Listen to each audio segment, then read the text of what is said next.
Hi guys, I'm going to be playing in a challenge with this Rune Tron deck. So Rune Tron is a deck that has a lot of issues, but I think this particular build might be pretty well positioned right now. So in particular, I think it is quite good against Boros. Close, maybe a slight favorite against Blue Black Delver, and similarly against Fogtron. It's not great against aggro, and it still suffers from it's kind of a combo-ish deck. There's huge variance in its draws, so it's you know I'm gonna be I'm gonna have to be very lucky to do really well. But yeah, I think it's quite well positioned. So I'm just gonna go into the list. So basically, one of the biggest changes is that instead of running Fangren and Chromatic Spheres, I'm running Relics and Rune Processor. So Rune Processor is a Eldrazi that can exile something to gain left 5 life. So in particular, this could be things that you exile with Relic, or it could be things that your opponent exiles on their own, mainly with Gurmag Angler, but also potentially with, with if they exile some stuff by flashing things back, which is not great use for Rune Processor, but it can come up. Oh, it can also knock out Rift Bolts, which from burn, which is again not common, but yeah. So basically, this will be this is basically just a 7 mana 7/8 that gains 5 life on entry. The 5 life happens even if it gets countered, so that's pretty good. So yeah, I think compared to Fengrin, I think this card is might be slightly better against blue black. Not entirely sure, but the relics are definitely a big improvement in a lot of matchups. The relics help against blue black. They help against. They actually do help in the Boros matchup to set up Cortex Torch. I'll get into that later. They're good against. This is probably the reason why this deck is okay against Fogtron. It also does things against like blue red flicker. Like it, relics is just kind of super well positioned right now, and yeah, having Rune Processors is also not bad. Yeah. So that's one of the biggest changes compared to the old old Rugtron lists. So other changes are, so yeah, I was talking about Cortex Torch. So Cortex Torch is again quite good against blue black because it's very hard for them to counter. They basically need they need 2 extra mana, or they can't even cast a counter spell on it. So this could answer early Delvers, which is probably the main way this deck loses against Blue Black Delver. Also, these type of Tron lists usually need some sort of win condition because it's actually not that hard for opponent to just remove all your stuff or to develop a huge board. So having a way to kind of punch through that is super important to for these decks to have like inevitability. So yeah, Cortex Torch is really good against Boros. Basically, they're depending on what kind of they usually are trying to like aggro you out, so they also need to cycle their mana really quickly. So they're usually not able to hold up 3 open mana. And if they're not able to hold 3 mana, you could just relic them, knock out their strands, and then just Cortex Torch them to kill them. So that card's pretty good. Other changes. So Retro Griff is I don't know if it's standard these days. It's pretty common. Just a good threat. Very good against Delver, though. Fairies, though that's less common these days. Still good against Black Delver. And it's convenient. It's just a convenient card to cast, and yeah, it's good against counters. I'm playing Echoing Decay, so this card is really good against Boros Bully with all its tokens, and getting swarmed by a bunch of tokens and getting hit by Rally is one of the main ways to lose. So I think Echo Decays against that is pretty good. Also, this is just a reasonable removal spell in general. Hits Delvers. Yeah, hits like Glint Hawk, stuff like that. So pretty good. I'm playing Seagate Oracle, so they obviously can help fix you stuff, but one of the big things is that actually, so the body is really good.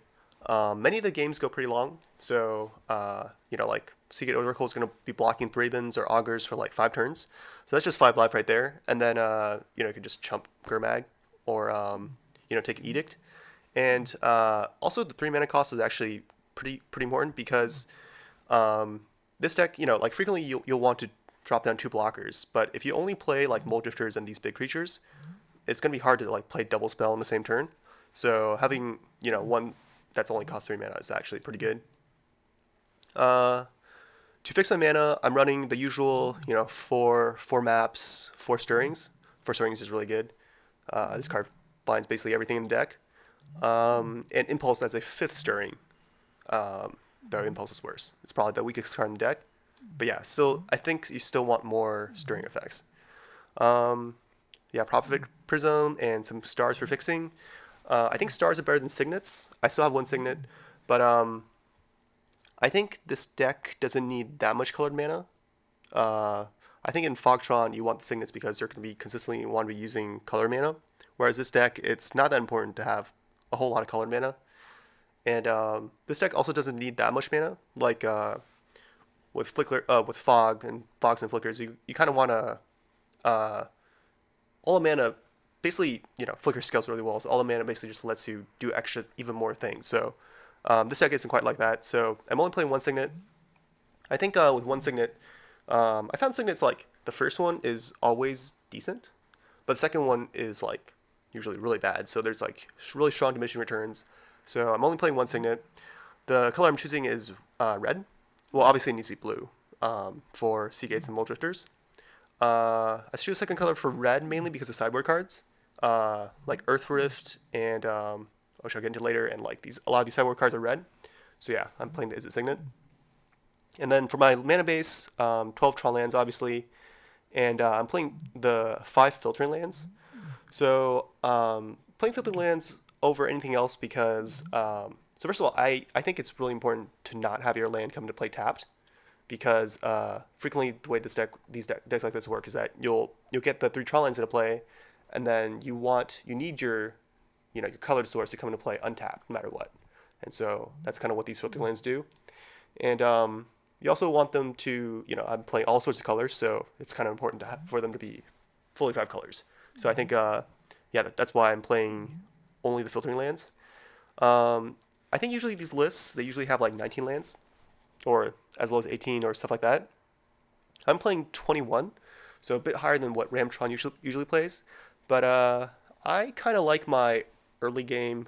I want my early game land drops. So yeah, I tend to like to keep a lot of hands. So yeah, I kind of want my land drops to be high. And plus essentially I'm playing 2 extra land drops, and the 2 would be like Haunted Fengraf number 2 and Remote Isle number 2. So they're kind of both half spell lands anyways. Yeah, so that's the main deck.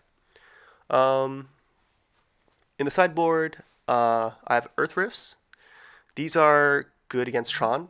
They're actually not good against Boros, I think. So even though land destruction is decent against Boros from many decks, so I think this deck Earth Rift isn't good against Boros because Boros just kind of wants to be chipping you out with damage. So if you Earth Rift one of their lands, they can still just hit you with flyers and eventually burn you out. So kind of like usually against a lot of decks, Earth Rift is a time walk for you. Like if you Earth Rift like a land from a control deck or Tron, you kind of get a time walk. Whereas if you Earth Rift a land in Boros, they kind of get a turn of free attacks, or like you spend your turn doing something that doesn't affect the board, and so they get an extra turn to attack you. So I think it's kind of like a time walk for them. So it's actually kind of bad against Boros, but it's really good against Tron, and also really good against like all types of other control decks. So like blue-red control decks, white-black, whatever, red-black decks. So yeah, this is kind of like your anti-control card. This is also part of why I think the Tron matchup isn't that bad. You kind of you relic them and then you rift them, and so you actually don't even need.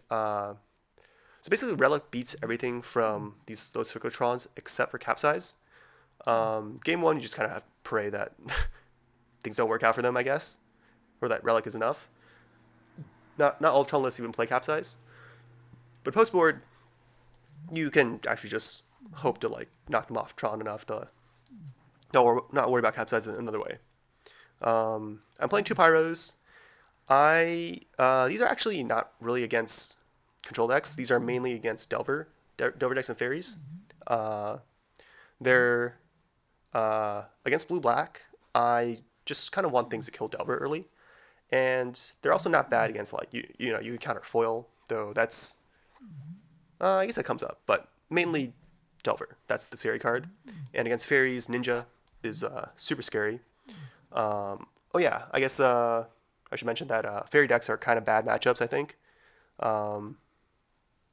they Ninja basically just snowballs too hard. The thing with blue black is that it's actually kind of slow. Like blue black can do a lot of things in one turn because a lot of spells are free, but it isn't. You know, it's not that quick to get you overwhelmed. Whereas like with with a fairy list, they drop a ninja and you're kind of just overwhelmed, which is like really scary. So I have some pyro blasts for ninjas mainly. They're obviously just good against fairy decks in general. And I mean, I do side them in against blue decks, but they're not really for that matchup. Then I have some Hydroblasts and Coalition Honor Guards. These are for... this deck is very bad against Burn, but these give you a shot, I guess. Hydroblast also good against like other things like Affinity or I don't know, Red Equins or Blitz and stuff like that. I mean, this deck is still terrible against those decks, but I mean, I guess I can try to do okay. And Coalition Honor Guards, kind of same thing. These are also kind of good against Stompy. This deck is again not very good against Stompy, but you do what it can. And finally, I have one Rare Revelation. This is mainly against Boros, actually, to knock out, or just decks with Journey. You know, you kind of rescue big creatures. It's not super necessary because you have Cortex Torch anyways, so like you don't actually need your big creatures to win. But I think it is pretty good to rescue creatures from Journey. Also, it has like this, you know, I think I side them in against like elves to try to knock out Spider Silk, or against Boggles. Obviously, this deck is also not good against Boggles. Yeah. So and then I'm finally playing double Electricity and double Croc Clan Shaman. So Electricity against, you know, Boros Bully, against fairies. Yeah, they're kind of pretty standard. And Croc Clan Shaman, I'm actually playing like 18 artifacts, so I think I can support Croc Clan Shaman. This is this actually has some tech I stole from X2, and I think it's a lot better against Stompy than Electricity, and also a lot better against elves. So a little bit of extra aggro hate, yeah, to try to help with the Stompy matchup. So yeah, overall, I think you know, this deck is very, very swingy. You need to be very lucky to win. As you know, it's kind of, that's just how Tron works. But I think it is pretty well positioned against blue-black Boros and the other Tron decks. So it's pretty good. Not very good against aggro. I can sideboard harder, but still like I think the nature of this deck. Oh yeah, fairy decks are also not that great. Yeah, so yeah, this like all Ram Tron decks, I think they have some issues, but hopefully I only face the decks that are kind of considered top tier and can dodge the other matchups. And then like in combination with that, I hope that I can draw really well. You can beat anything with a good draw, but you can also lose anything without a good draw. So yeah, I don't think this deck is as good as the blue-red control deck I was playing like a few weeks ago. But you know, I figured I'd give this a shot and see how it goes. Hopefully I'll be lucky and do decently. All right,